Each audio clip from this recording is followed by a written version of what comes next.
So, I had a lot of work to do today, but I ran up against a bug in the software that I'm writing a manual for, submitted a bug report. I can't go any further on it until that's done.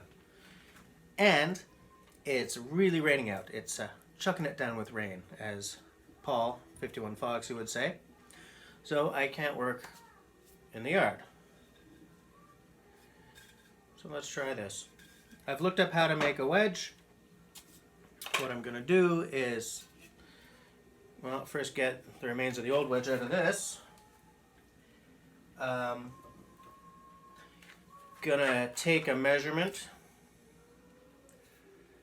and I'm going to cut one out using a miter saw.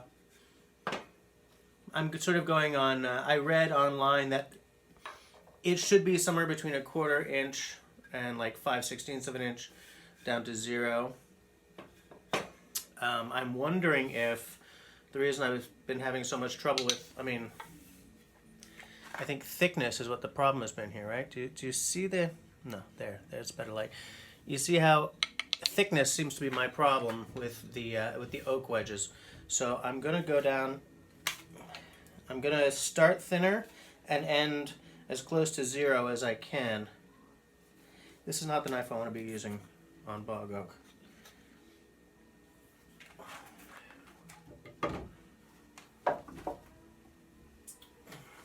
I need something more like, I think. The more I do on this project, involuntarily, the more I think I want one of those, you know, that Wranglerstar's got, the sort of chisel knife. That would be ideal for what I'm doing here. Absolutely ideal. You know, I've also been wondering about how much stress I'm putting on this handle up here, because, you know, putting it on the head, taking it off the head, blah blah blah, like, it's been oiled, so the fibers have expanded, right? So I'm wondering, like, just how much more of this it can take. I mean, wood is pretty good in terms of bog oak in the tea. I like it. Makes me feel all historical. I'm true primeval man. Well, that was pretty good, actually. I got a big chunk of it out. Let's see the other side. I'm almost wondering if I should go at it with a saw again. Yeah, because there's still a bunch of oak in there, but it's sort of closer to the middle. Let me try that.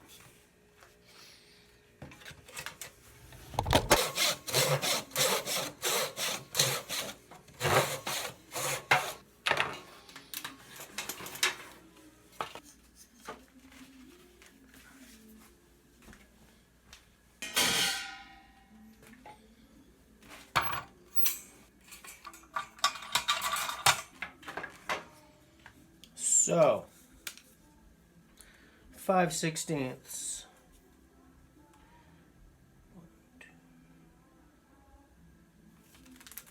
Okay, I'm gonna break one of my own rules by using a pen on wood, but I'm doing that because 1, 2, 4.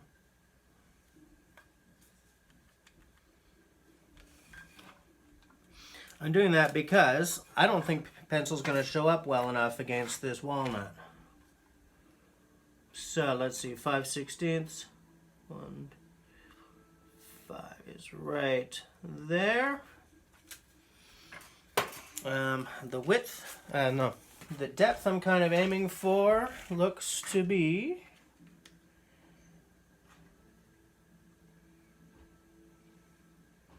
3.5, so I'm going to go to 3 3/4, because you want it to be, you know, you want it to stand a little proud.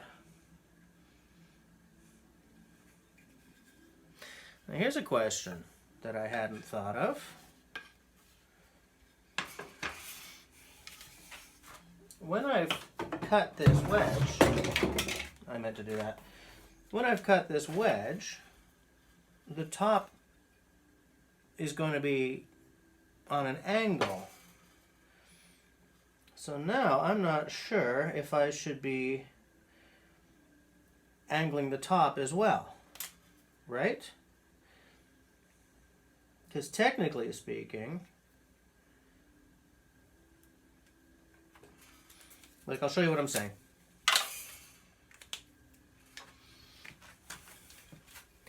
Okay, you see my, do you see my line? There it is. Okay, right there. Now, once this is cut, this top is going to be sort of like, I'll be hammering on an angle on it because, you know, just by default. And I'm unsure if that's really,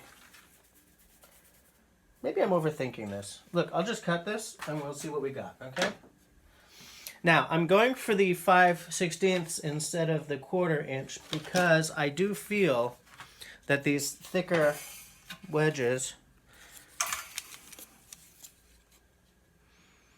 actually that's 5/16 as well. So I don't know. Maybe it's just the harder wood that's been buggering me. Well, look, this isn't going to shatter under stress, so. Now I just have to figure out how to cut this, because this miter saw doesn't actually go to the proper angle.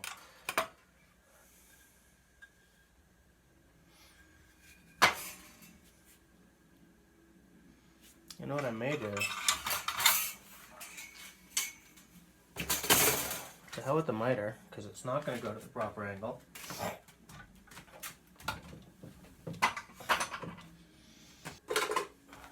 Just have to do it the old-fashioned way.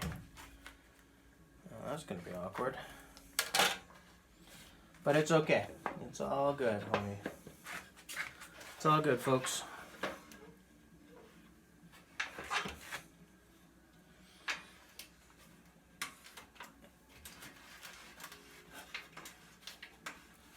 You know, even if I was pretending to know what the hell I was doing, I'd have to give up the pretense by this point. That's not really funny. No, it kind of is. I'm just trying to guide this a little bit because it's a really weird angle to be cutting on. This is where having this bandsaw would come in real useful. I am actually going to adjust the edge here because I feel that it'll make it a little easier for me to cut on the angle. That may be an utter fallacy, but I'm going to give it a try. You know what, I'm going to redo my measurements while I'm at it. So I said 3 3/4, right? Let's leave a little room for the saw blade, right? We got to make an allowance there. So that looks like that should probably be around like that. I mean, I'm just estimating here. Some people would say guesstimating, and I understand where that comes from, but I do in fact hate that word. Call me old-fashioned, but I don't use no guesstimate. This walnut's pretty hard. The bog oak is a lot harder though. I was trying to sand one of the wedges down a bit, you know, back when I still thought that was going to work out.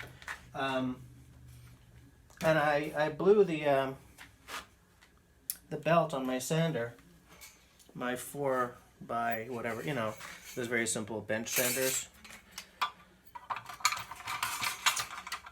So I was going to see that as an opportunity to get a new belt. I'm going to adjust this for the camera. And interestingly, when I was at Home Depot, I completely forgot to get belts. I got all kinds of other stuff, but totally spaced the belt.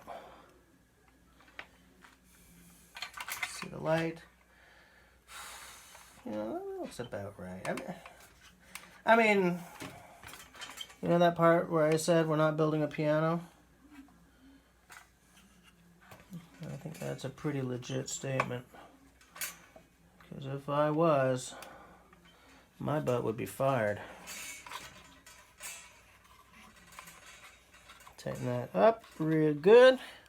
Tighten that up real good now. Alright. Moving the jerk mate is a lot easier than moving the camera right now, so here we go. hoping for the best.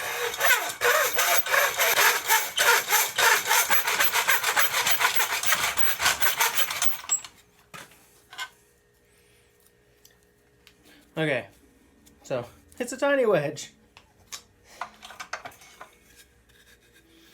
So I think I've made enough of an allowance for this angle now. I'll tell you what, I do wish I could get this into my miter saw, because that's a much better cut than I did on the other side, wherever the heck it went. Oh, I just cut it right off. Okay, that's good, because this is, think this is the exact width I need. Let's check that actually. Geez, I'm gonna feel stupid if this isn't the right width, but I think I remembered sort of. Bah. Trimming it is a lot better than not having enough. Am I right? Oh yeah, I'm right. Uh-oh. I think I hear very small feet coming down the... Dad, come in. Can you come in? Are you wearing slippers? Well, just, like, come here. I'll be right back. He's been pushing his sister? Yeah, off the little cushion, off. He's been pushing his sister off the cushion. Well, we don't like that, do we? No. You're staying here with me, buddy. All right, I'll take care of him. Take care of Blue Blue. I'll take care of Blue Blue. You're in trouble, mister. All right. Okay, so how am I going to do this? I will tell you one thing. Walnut is a really nice looking wood. Look at that. It's like, I really like the look of dark woods. It's interesting because I don't like the look of a dark axe handle, like when people stain their axe handles and stuff. Although it can look really nice against a really highly polished head. I totally acknowledge that. I just don't really love it. And yet I really like the look of really dark wood. Okay.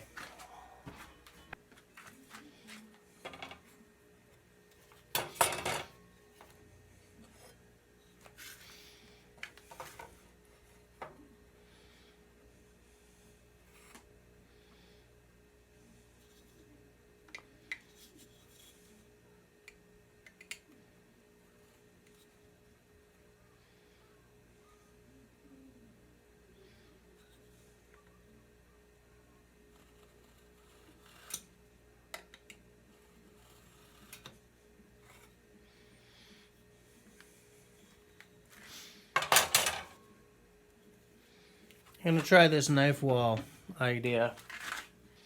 You know what? For this stage, I'm going to have to adjust this. Just because I need more stability for the knife walling.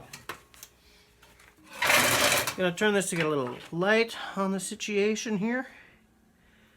Get a little light on the situation. Look at that light, boy. That's my little scrambled dough impersonation. Man, my daughter does a good scrambled dough. I'll tell you what. She loves that guy. Great big jerk.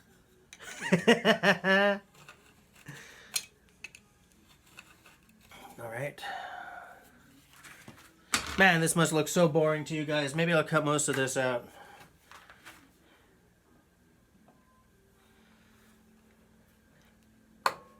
Like, the idea behind a knife wall, for those of you who don't watch like a lot of Paul Sellers, is that it gives the saw, like, it sort of builds in a saw guide.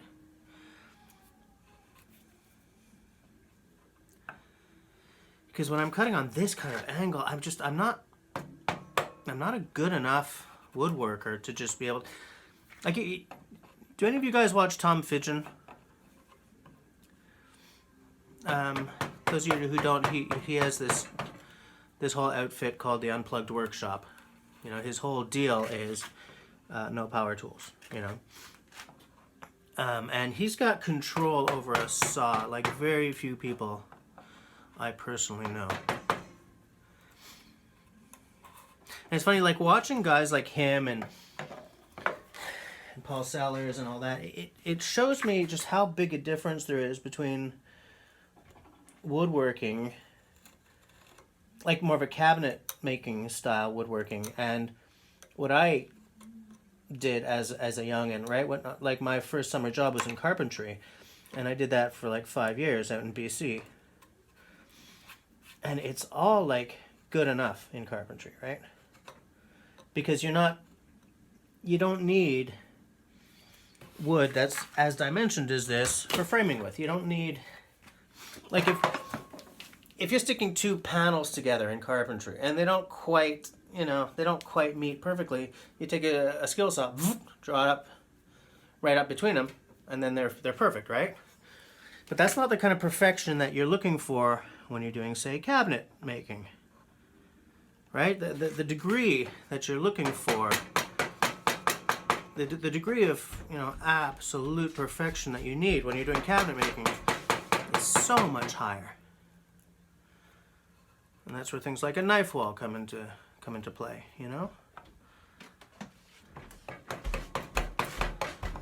I very much hope this works, because if it does, then I will know how to make wedges.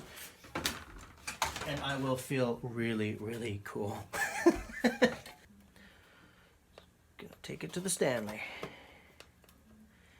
I don't know if my knife wall is deep enough. But as I said, I've never actually made a knife wall before, so I don't know what I'm doing. I freely admit it. I have no concept of what I'm doing here.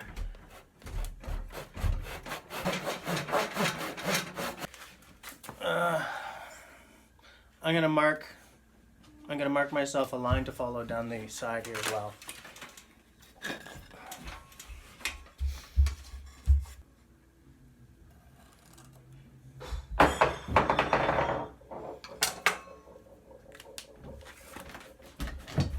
I don't even know what that was.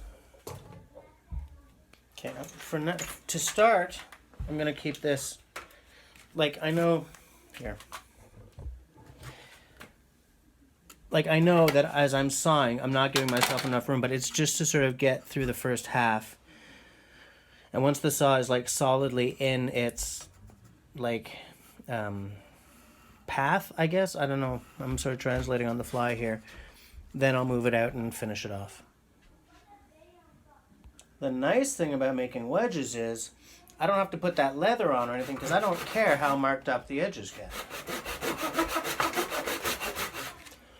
I'll tell you something for free. I'm beginning to think that I will regret taking such a fine-toothed saw for this job. Oh well, whatevs. You live, you learn, right?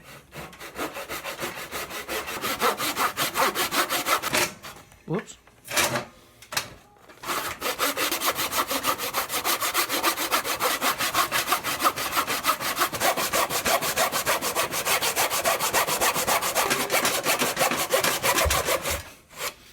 Okay, now I'm going to move it out.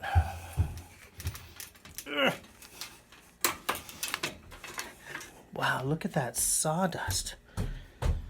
Look at that color. Crazy. Okay.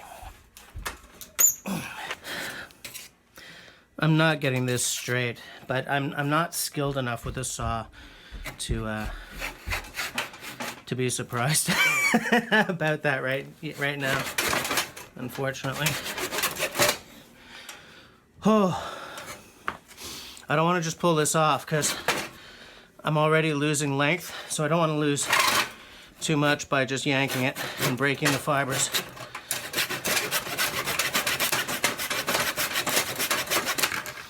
Okay, so it's not perfect. I'll just cut it off there and hope for the best.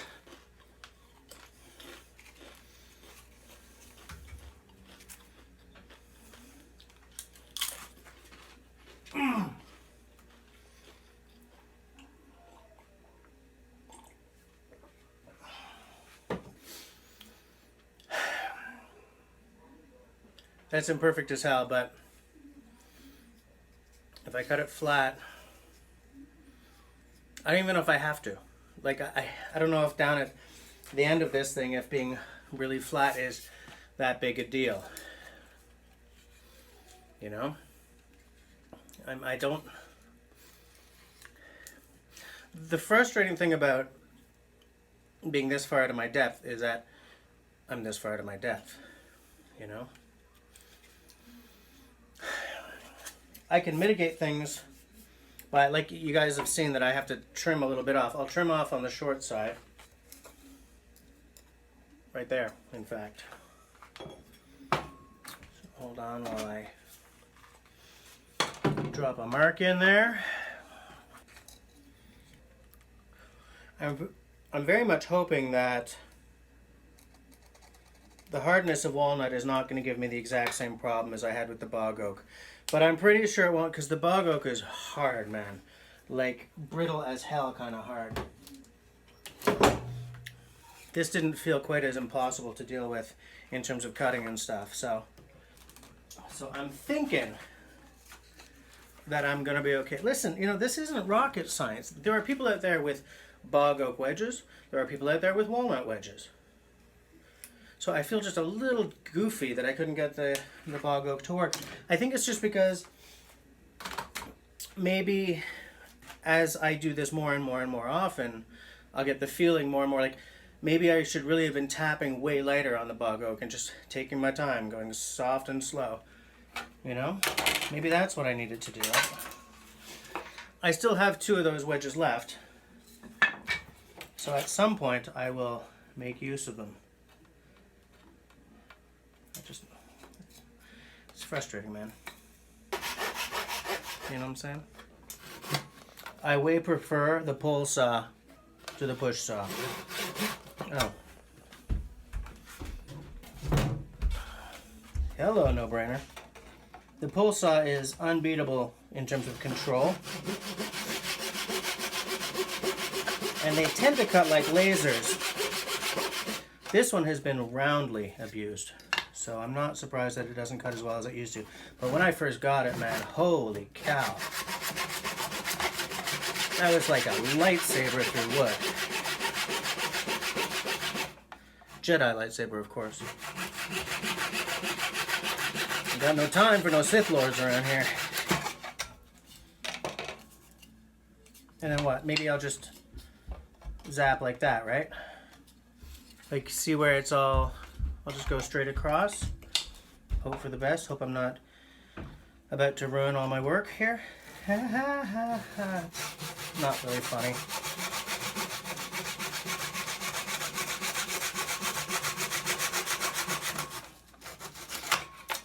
Okay. So I'm going to try that.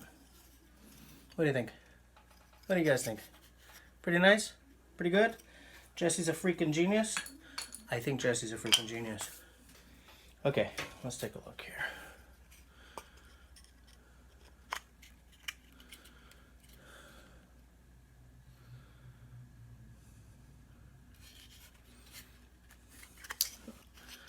I am of a mood to try it. I was just going to make the wedge today, but what do you think? Maybe try making a... Maybe try finishing the axe? I don't know. Let's give it a try.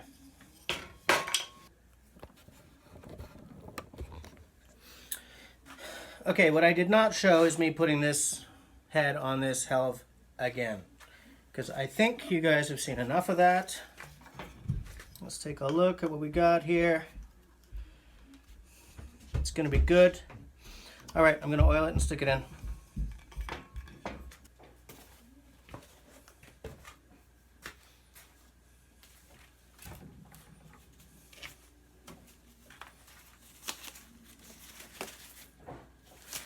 Ah!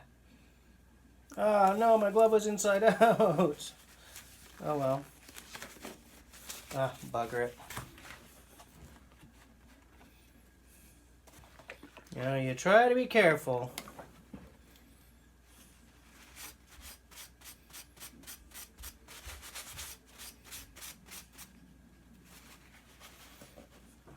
I don't think that's enough oil, to be honest with you. Okay, never mind. I'm putting the glove on.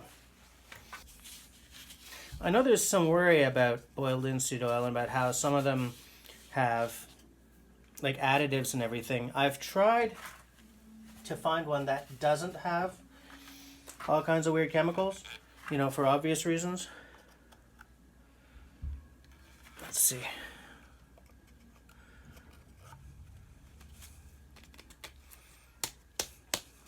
Okay.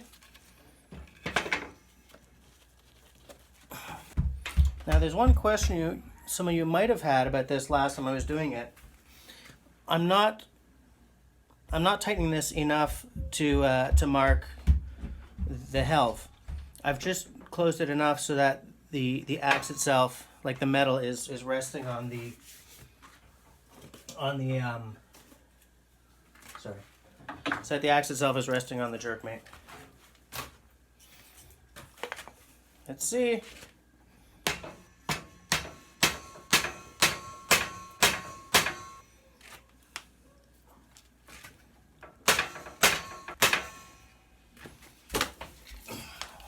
It's gonna be better.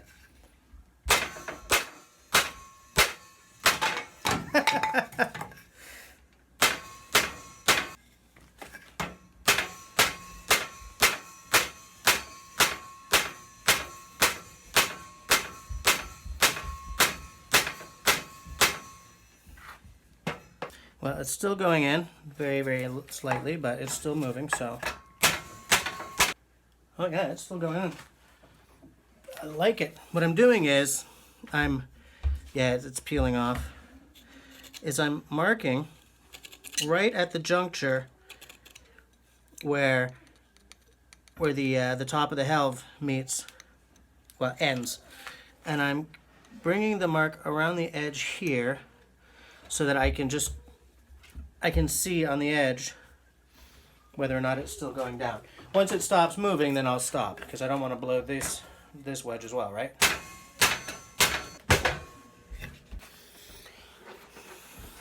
Okay. This line has completely stopped moving, and so is this one. So that's as far as it's going to go. So I'm going to cut it off, flush with the top, and decide whether or not I need to put a metal wedge in there.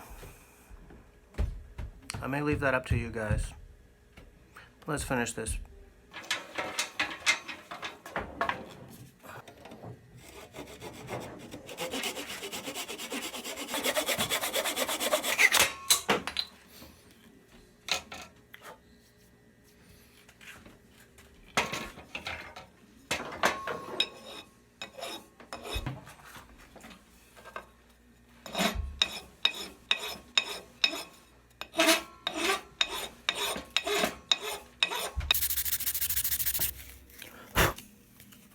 What do you guys think? Metal wedge or no? And should I fill those little gaps in with glue? I kind of feel that we should have as much contact as possible. I don't know, because see?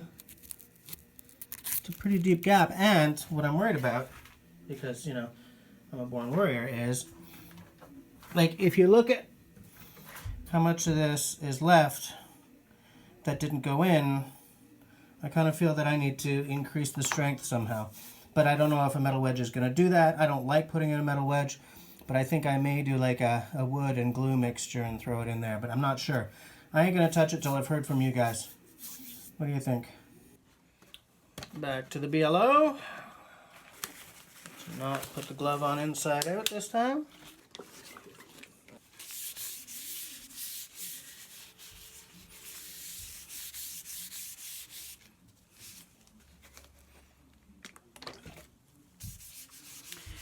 Normally, the very first thing I would do is throw a ton of billow down there. But because I'm not sure if I'm going to be gluing and metal wedging and blah blah blah, I'm not going to touch the top of this yet. I'm going to wait until we've had our conversation in the comments section, and then we'll talk about it. That's just one coat. I'll put another coat on tomorrow, and then the next day. And then the next day. As I've always said, a coat per day for a week, a coat per week for a month, a coat per month for a year, and then like once or twice per season depending on need. Okay, so here's where we are. It's all done, but try not to get BLO all over my hands.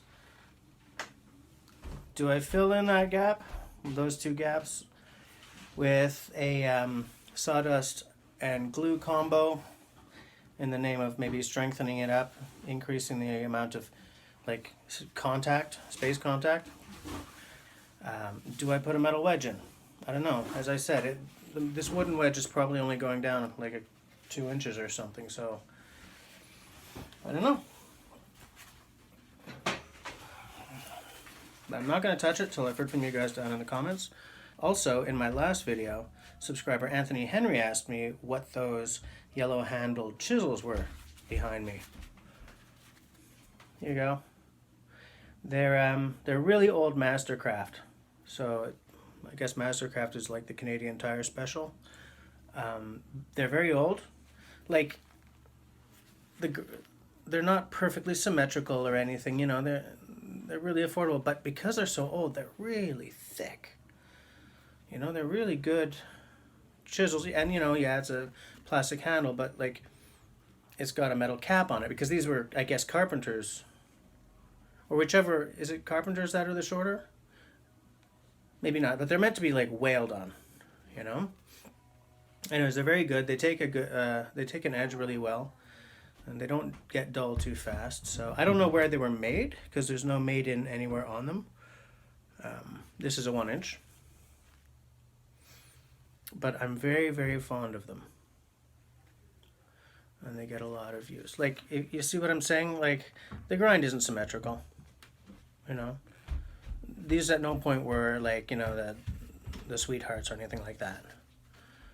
But if you do find them, Anthony, I would suggest you pick them up, because they last forever. So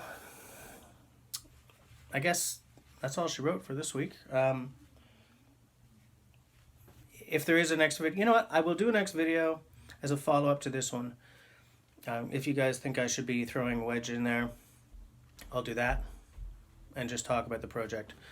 If we decide not to do anything else with this, then I'll just throw some oil on it, and then I'll talk about it anyway, because I do like talking about axes. But for now, that's all she wrote.